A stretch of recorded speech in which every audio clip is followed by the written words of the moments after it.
আসসালামু আলাইকুম সুপ্রিয় দর্শক। আপনারা জানেন কিছুদিন আগে প্রধান উপদেষ্টার পদত্যাগ নিয়ে একটি গুঞ্জন শোনা গিয়েছিল।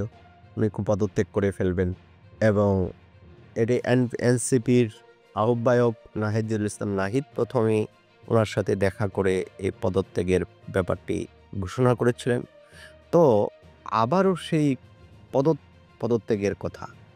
পদত্যাগ করতে পারেন ডক্টর মোহাম্মদ ইউনূস। কি কারণে আবারও পদত্যাগ করবেন? কারণ এরকম কথা কয়েকদিন পর যদি হয়, তাইলে তো ওনার যে একটা ওজন আছে, যে গ্রহণযোগ্যতা আছে, গ্রহণযোগ্যতাটা থাকে না। হ্যাঁ? কয়েকদিন পরই হালকা হয়ে যায়। তো কি উপলক্ষে, কি উদ্দেশ্যে এই পদত্যাগের ঘটনাটা কথা আসছে, সেটাই আসল শুনি।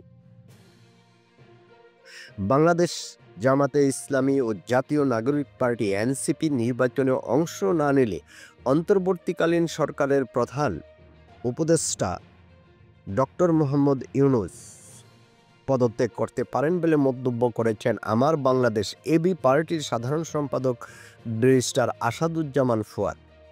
সম্প্রতি একটি বেসরকারি টেলিভিশনের টকশোতে অংশ নিয়ে তিনি বলেন, যদিও এবারের নির্বাচন সুষ্ঠু ও নিরপেক্ষ হতে পারে, তবে অংশগ্রহণ সীমিত হলে তা একতরফা হয়ে যাওয়ার ঝুঁকি রয়েছে। তার দাবি, বিএনপির ইতিহাসে এবারই প্রথম প্রতিটি আসনে প্রতিদ্বন্দ্বিতা করার মতো প্রার্থী নেই এবং বিদ্রোহী প্রার্থীর সংখ্যাও অনেক, যা দলটির জন্য বড় চ্যালেঞ্জ হয়ে দাঁড়িয়েছে। ফুয়াদ বলেন, আওয়ামী লীগ যেমন ১৮ ও ৭৩ একতরফা নির্বাচন করেছে, এবারের নির্বাচনও সুষ্ঠু হলেও একতরফা হয়ে যেতে পারে। বিএনপির নিজস্ব সমস্যার পাশাপাশি অন্যান্য রাজনৈতিক দলের অংশগ্রহণও বড় বিষয়। তিনি আরও উল্লেখ করেন, জুলাই সনদ বাস্তবায়ন নিয়ে রাজনৈতিক দলগুলোর মধ্যে পার্থক্য রয়েছে। নারীদের সংরক্ষিত আসন বৃদ্ধি, প্রধানমন্ত্রী থাকার সময়সীমা সহ নানা সংস্কার এখনই কার্য করা উচিত বলে তিনি মত দেন।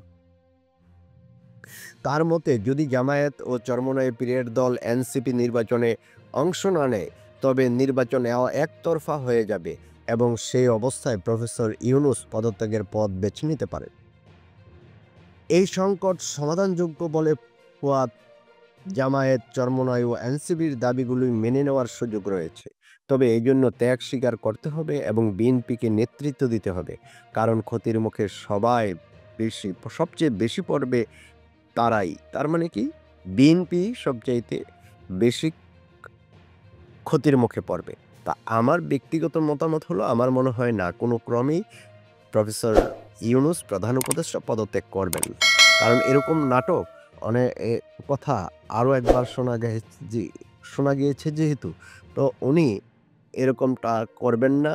ওনার নিজের যে আন্তর্জাতিক এবং দেশের পরিমণ্ডলে যে সুনাম আছে, সুনামটাও তো উনি নষ্ট করবেন না।